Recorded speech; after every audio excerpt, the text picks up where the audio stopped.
Okay,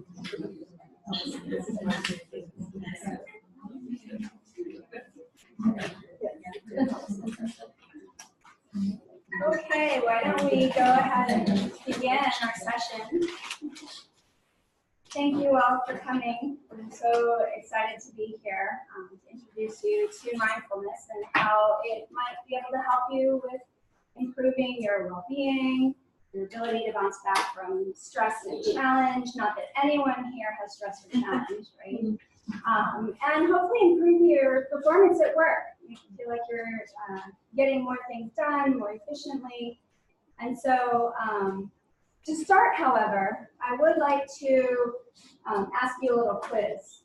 First, I need to check the forwarder. The clicker is not advancing. It did work the previous session. There we go. Okay. Well, I'll tell you. So, quick quiz. How mindful are you? Can you start your day without caffeine? Can you ignore aches and pains and always be cheerful? Can you be focused and curious about the same experiences over and over? Can you take criticism and blame without resentment? Can you eat the same food every day and still be grateful for it? If so, you're probably the family dog. That's my long-suffering Lulu. But really, in reality, if you click forward, this is what most of us probably feel like. And in case you can't read it, it says, "What is that?" Oh, just my mind. Does anybody resonate with that at all? A little bit? Right, yeah. So my name's Christy Casisa, and I'm with the UCSD Center for Mindfulness. We're in health sciences, and we offer programs all throughout the year that are open to anyone to come and take our 8-week programs. I am a teacher with the center, so I teach some of these programs, and I'm also the Assistant Director for Operations and Community Partnerships. Mouthful means I'm helping to run the center, and I'm also responsible for building relationships with organizations and companies to bring mindfulness to the workplace. So I'm really excited to be here today to share a little taste of what mindfulness might be able to offer. In 45 minutes, we're not going to get a deep immersion into it, but my hope is to pique your interest enough that you might be interested in doing a little more exploring, finding a class or a support structure of some sort to bring some more mindfulness into your day. So I wanted to start with a question for you, and just maybe in one word or 2 words, what's your biggest barrier to your process efficiency? What gets in the way of being the most efficient?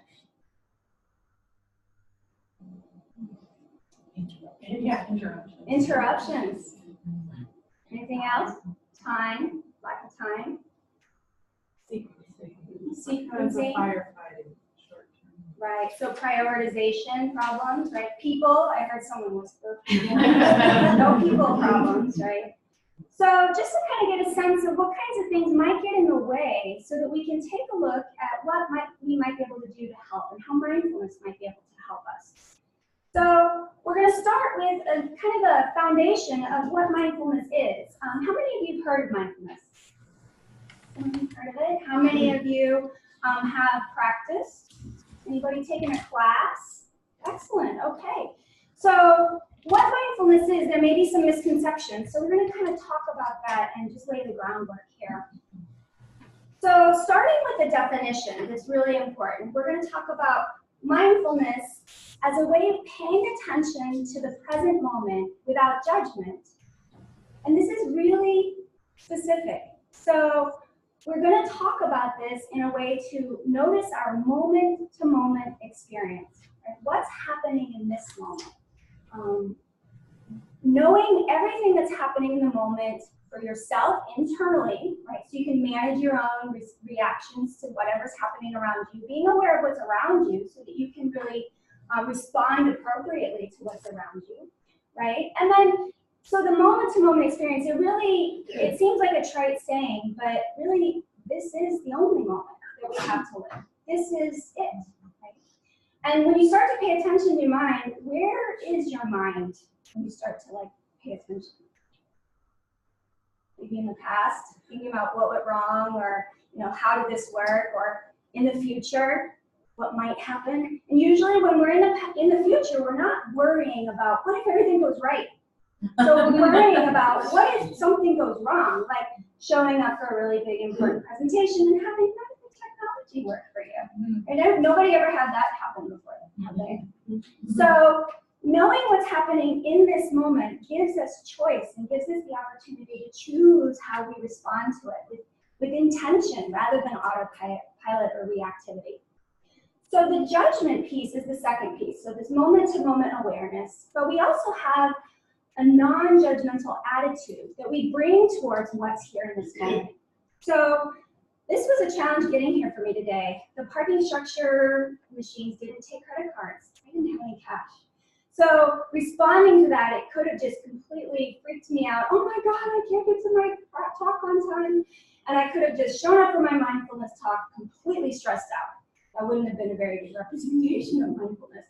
But instead, I was able to calm myself down and really pay attention to what needed to actually happen. I didn't resist the fact that the machine wasn't working. I didn't spend time stressing about it. I just said, okay, I don't like this, but this is what it is. What am I going to do? Right? The same for technology issues, which inevitably I go to companies and I do these talks all the time. There's almost always some technology issues. So I really have to live what I'm talking about, right? So in the moment, it's about knowing what you can and can't change and choosing how you change if you can't change, or how you're going to handle if you can't. So that's really kind of the foundation. And John Kabat-Zinn is, he's the father of the Western mindfulness movement. He's an MIT-trained molecular biologist, also a student of Zen Buddhism and yoga. And back in the late 70s, he was working at University of Massachusetts General Hospital.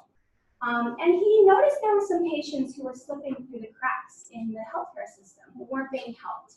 And he was able to create a curriculum, an 8-week mindfulness-based stress reduction program that brought together what he knew about science, along with what he knew from his Buddhist and yoga training, and created this curriculum. And the nice thing about this curriculum is he didn't bring any of the religious connotations to the curriculum. So it's a program that is really the reason we are hearing so much about mindfulness now, because this program has really been the subject of a tremendous amount of research, and it's a growing body of research too. So really what we're talking about with mindfulness is learning how to regulate our attention. Right? A lot of times we might notice our mind somewhere other than where we want it to be. And so how do we train our brains? How do we rewire our brains so that we can actually be where we choose to be, right? Paying attention here and now. So with mindfulness, we practice. And for step one is we focus our attention on something. So in formal practice, that might be in meditation, it could be the breath. That's always with us, and it's always in the present moment. Could be the body, which is also always in the present moment and always with us. We can also focus our attention on any activity, and we'll talk a little bit more about that too, to bring mindfulness in this intentional way, this focused attention. But then inevitably, the mind will wander. Has anybody tried meditation and felt like they couldn't do it because their mind wouldn't stop, right? The good news is that is not the point. Stopping the mind from thinking, that's not possible, right? So for mindfulness meditation, what we do is we notice when the attention wanders away from what we want it to be paying attention to. And then we notice that wandering, we catch it. And this is the moment of mindfulness, where we catch that wandering attention. And then the next step, we redirect again, right? So we focus our attention. The mind wanders away. We focus our attention again. So you've just done a rep of mindfulness, right? If you analogize it to going to the gym and working out, we're building a muscle of attention. You might go to the gym once, feel really great, feel really strong, but that strength is not going to stay with you.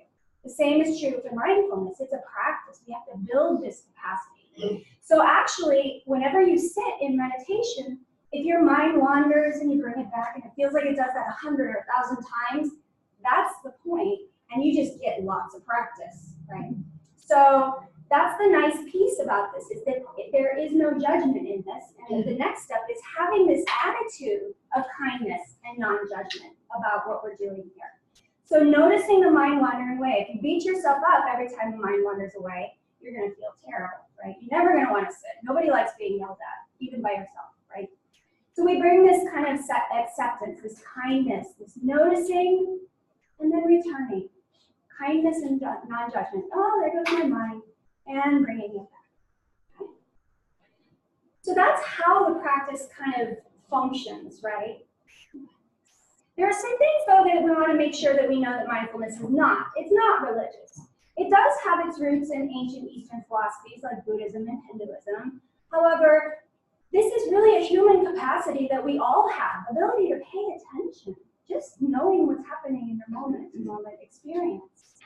So the way that we teach mindfulness through this MBSR curriculum is really without any religious overtones or connotations. We may use bells, but they're just bells, right? It's also not checking out. There is an image of a meditator just, oh, whatever happens, I have no control over it. But really with mindfulness practice, we're checking in. We're really becoming aware of what's here in the moment so we can handle it.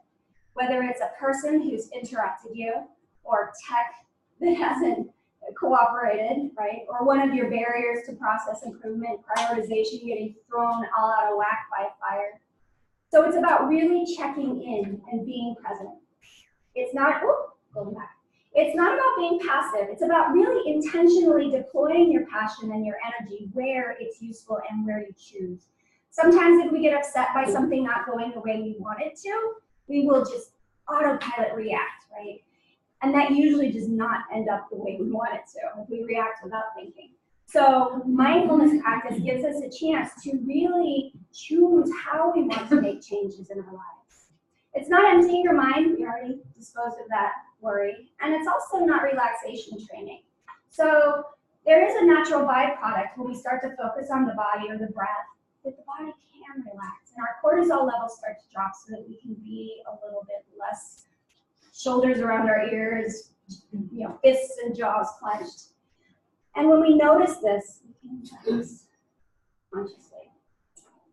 So this mindfulness stuff has really just exploded into our consciousness. It seems like the last 10 years.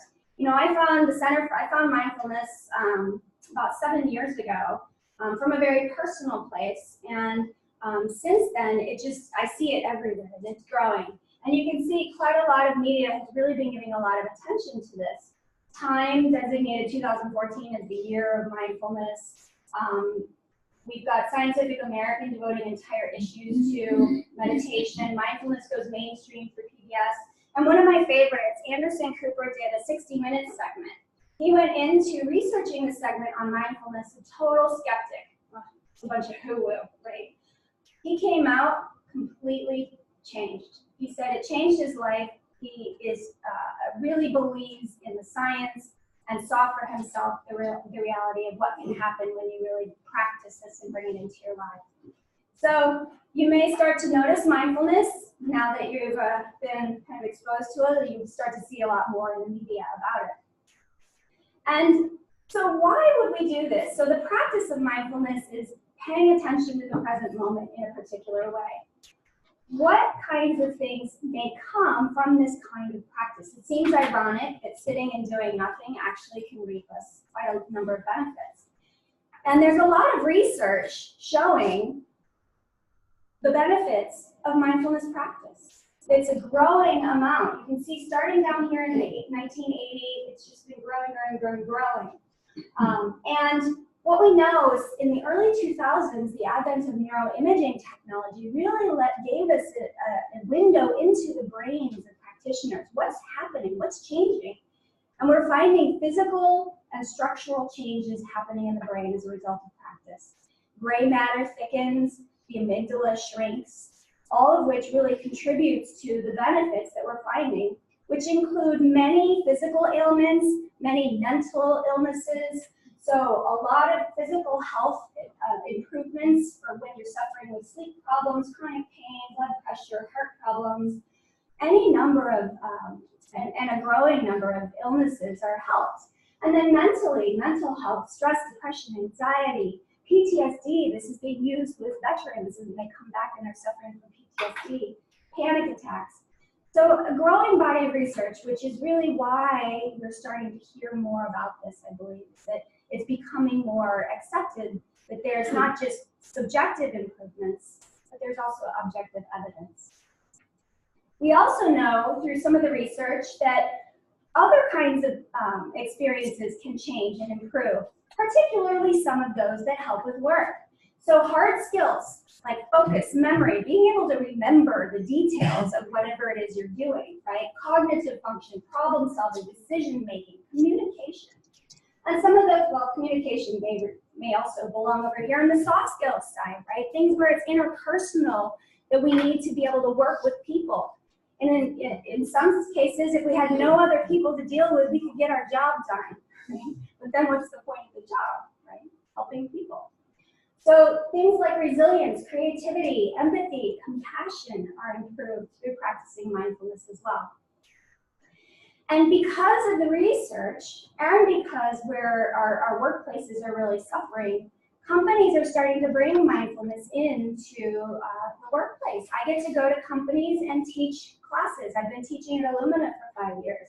I've taught for a couple of years at Genentech. I go out and I talk to lawyers and doctors and engineers, and believe it or not, my children are my toughest audience. They don't want anything to do with mindfulness because mommy does it, right? But companies are really starting to see we have to take care of our employees. We have to take care of our people to get the best work, to get the best, starting to impact the bottom line. And I got to add UCSD on here. We've been doing mindfulness for quite a while. I realized we weren't even on my list. So it's nice to see us actually into the list. So why do we need mindfulness more than ever now? It seems like now we really need this practice, this ability to pay attention. What has changed? So we have some evolutionary strategies that are really being triggered by the way that we're living and working.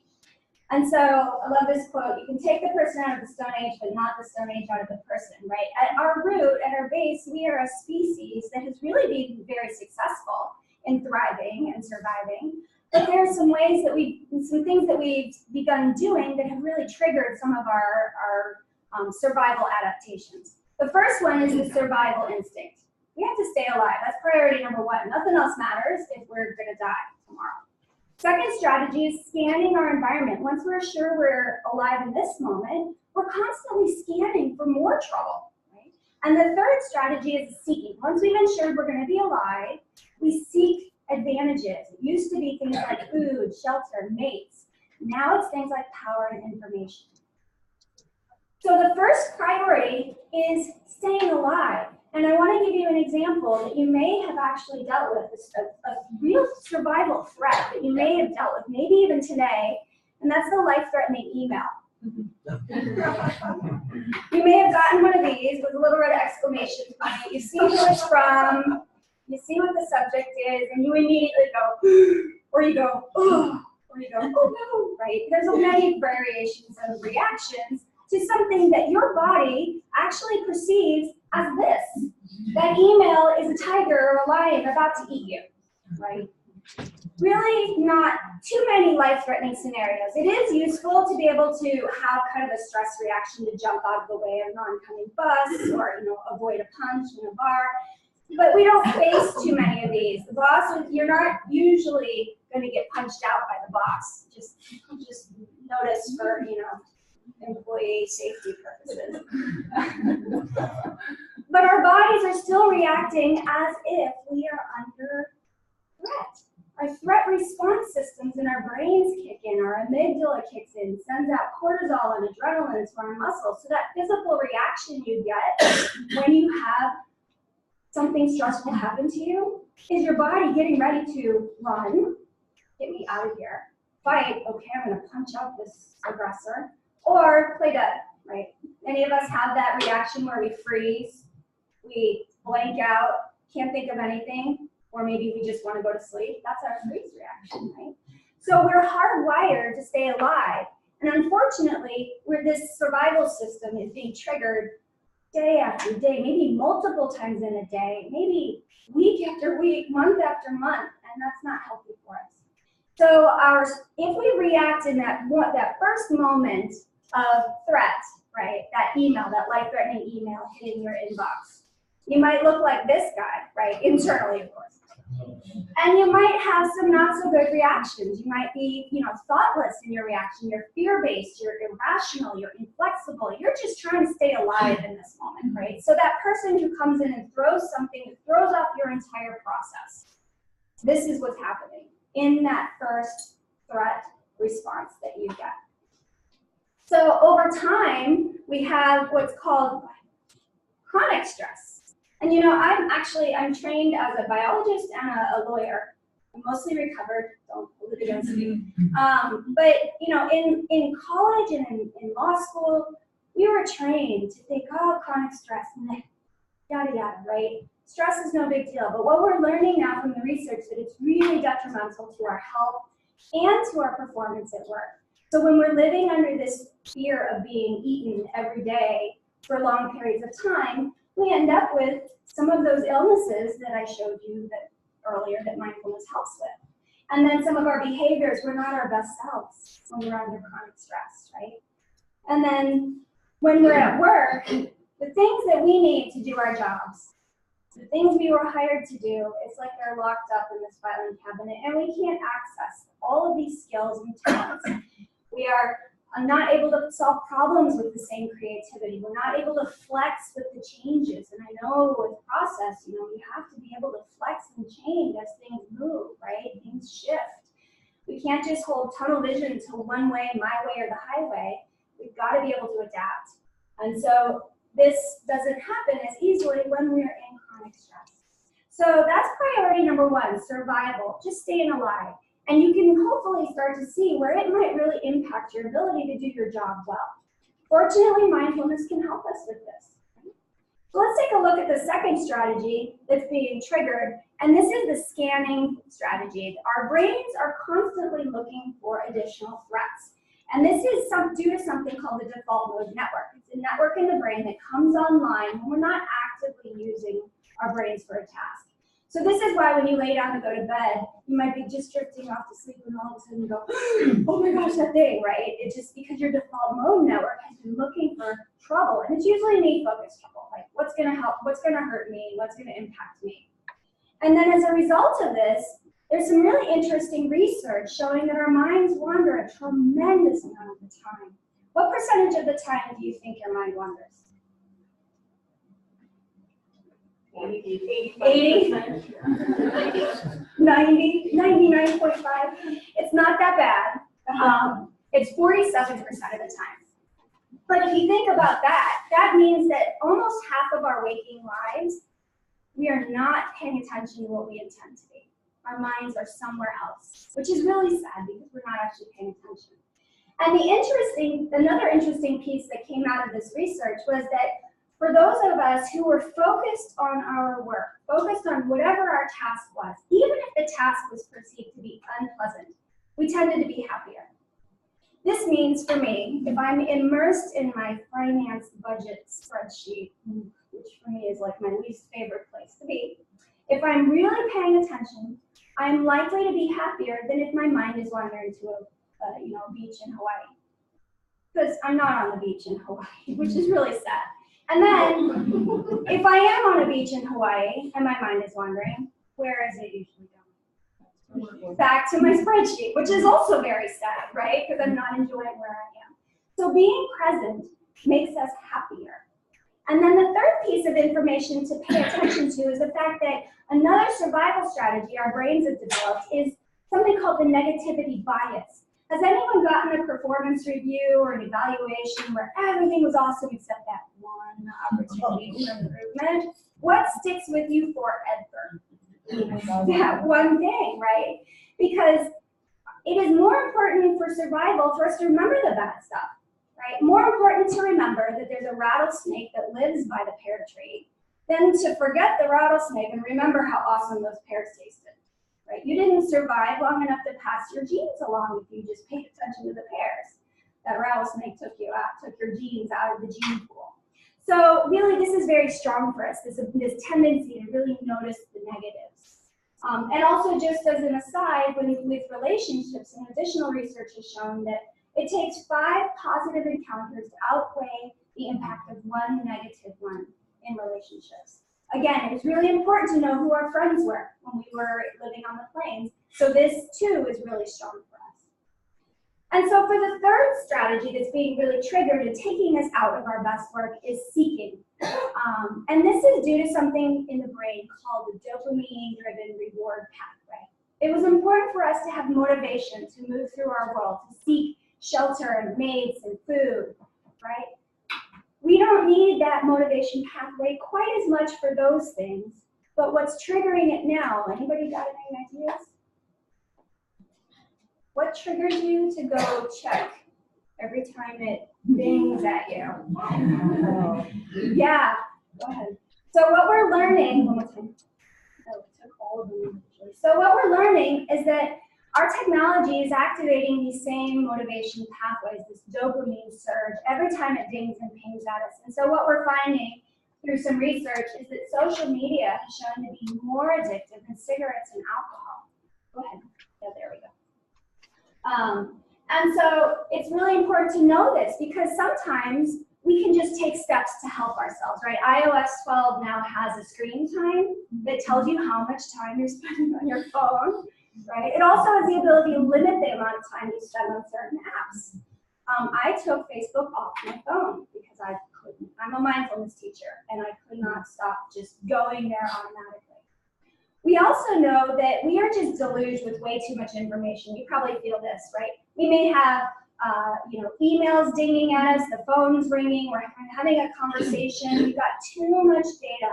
Go ahead. And what we're finding that we're losing a tremendous amount of hours per year, 28 billion hours per year, one more time, which leads to something like $1 trillion lost to the US economy.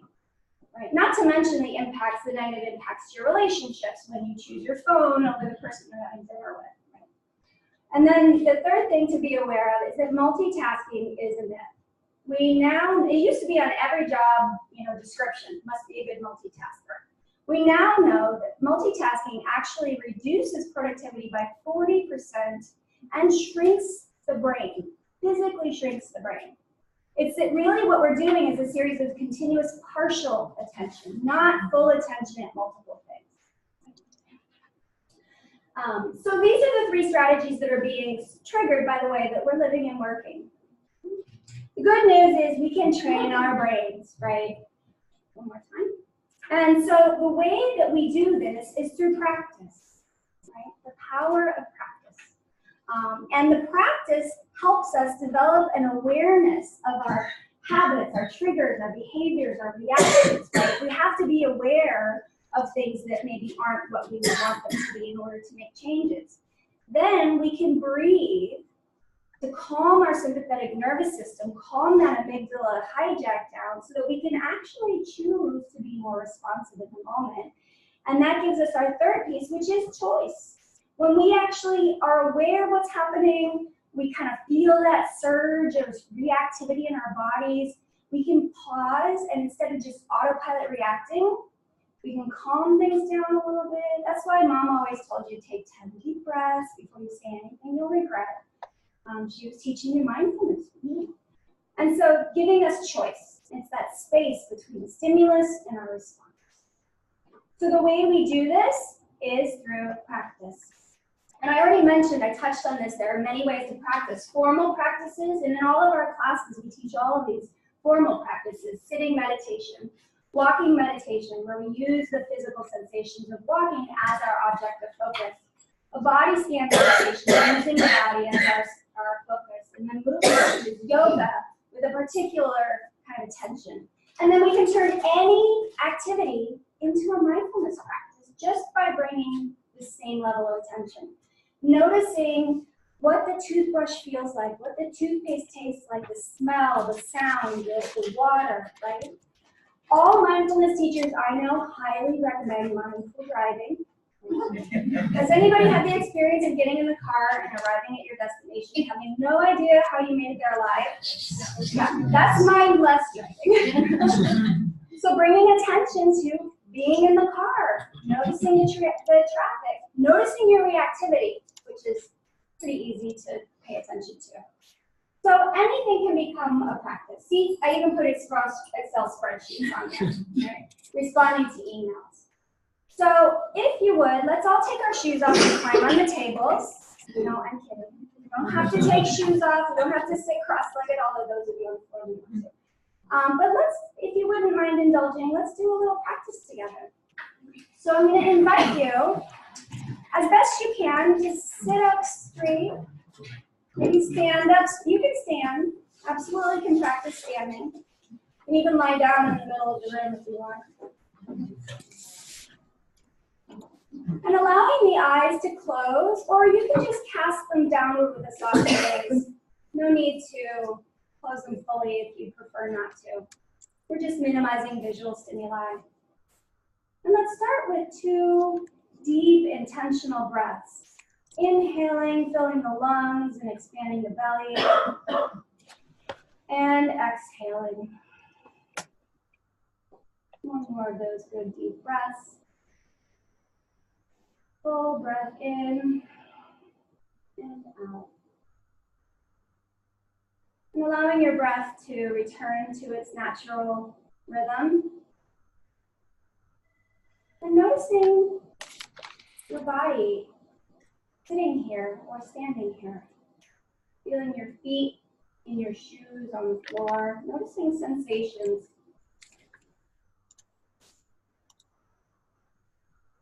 Feeling the support of the chair, points of contact, the seat and the back.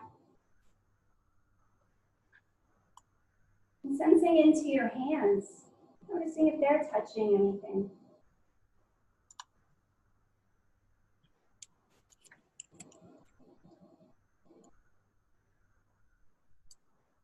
And now noticing the body breathing, feeling the body expanding on the inhale and softening on the exhale. You may have noticed your mind already wandering, remembering that's what the mind does. No judgment, just noticing and coming back, feeling the body breathing.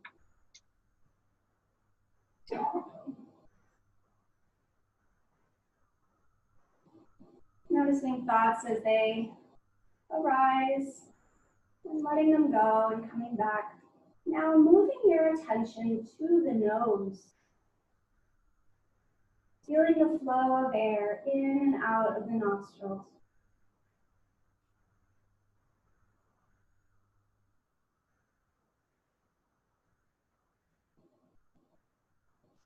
The tension is pulled away by thinking or planning or judgments. And just letting it go and coming back to feeling cooler air on the inhale, slightly warmer and moister on the exhale.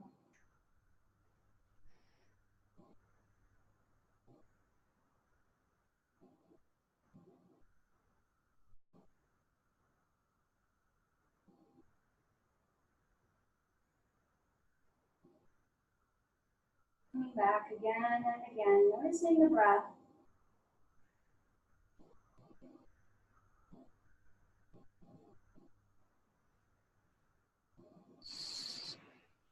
Remembering that the breath is with us always. Just by turning our attention to it, tuning in, we can calm the body and mind, focus our attention, and connect with the present moment.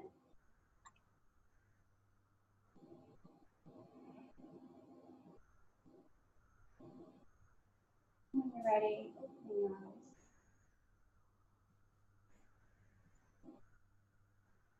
Okay, let me check my time. Okay. So, how many of you have never meditated before?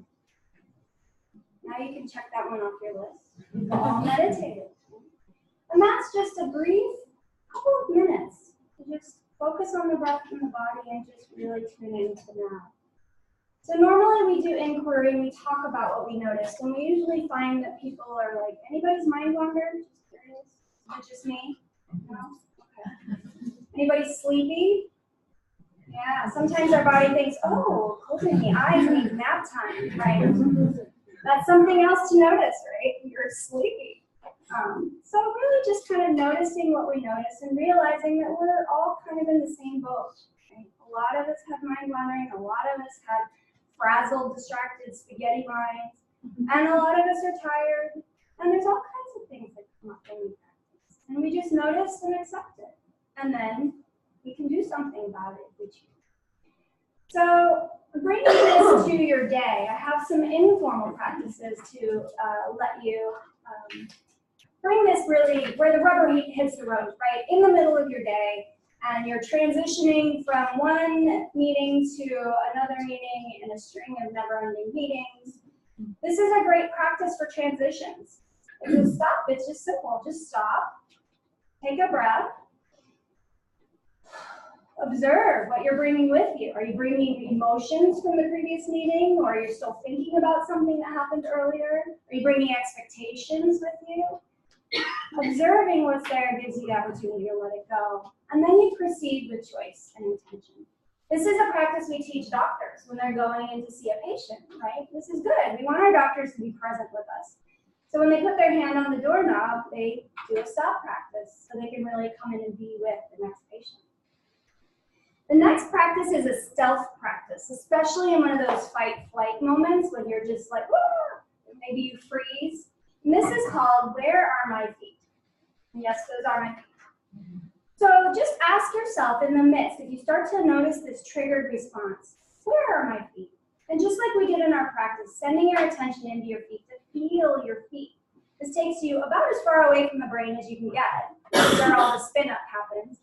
And the body is always in the present moment, so it helps us to really root into the present moment. An attorney friend of mine that I taught this practice to, she said she was in court once and she froze. And the judge was just hammering her with questions. She couldn't remember anything. She said she remembered this practice, and she went back and read the transcript later and could see the moment where she was able to kind of re-engage all of her prep and training and was able to continue on with her case. And then the next is a simple labeling exercise. Some research out of UCLA says that just labeling the emotion that you're feeling can help you kind of get some objectivity around it. So you're not totally, I'm not angry, right? Not anger. I'm feeling anger, right? There's a slight subtle difference there that helps us really to maintain a little bit of control.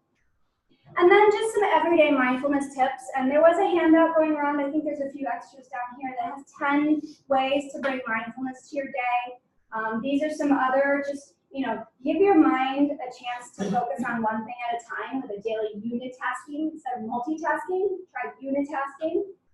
Have a mindful coffee or tea. It can be awesome, wonderful experience to just really be with that first sip of tea or coffee, or use it as you're drinking water throughout the day as your cue to really check in. Turn off all your notifications, especially if you want to be present. Eating. We have an entire 8-week course on mindful eating, so there is a lot to notice with eating. So just being with a meal can be a wonderful practice. And then one more reminder that this is a practice, right? When we want to change our habits of distraction and frazzle and mind wandering and stress reactivity, it takes practice. So at first we got some cobwebs, right? Of maybe I'm going to try this new thing, and then with practice it becomes stronger, and we can really find this practice and access it during the day. And so just to let you know that we have our classes at the center, and we have a UCSD student, faculty, and staff discount. We're over at the 805 at Governor Drive, so you don't even have to come park on campus. Much easier parking where we're located.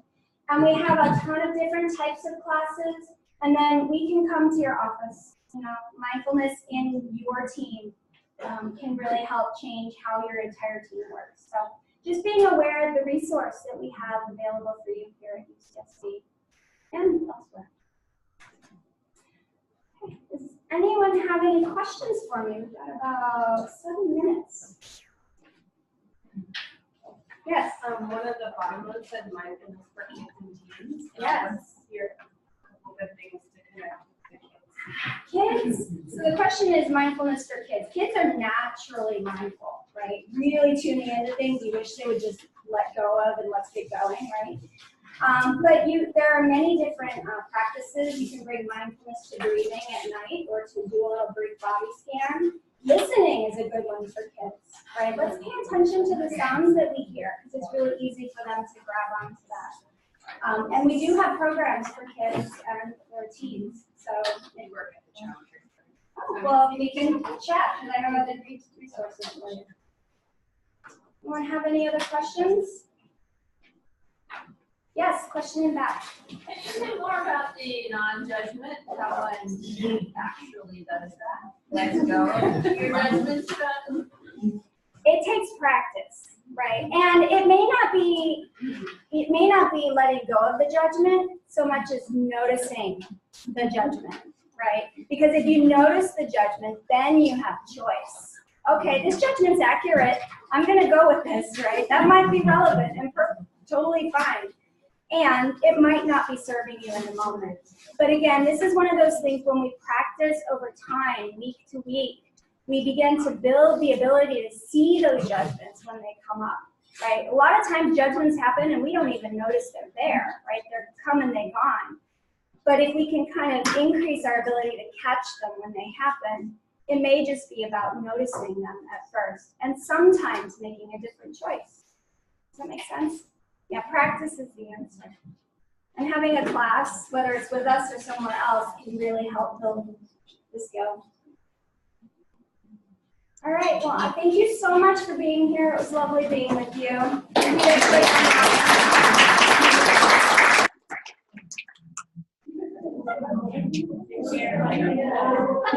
you.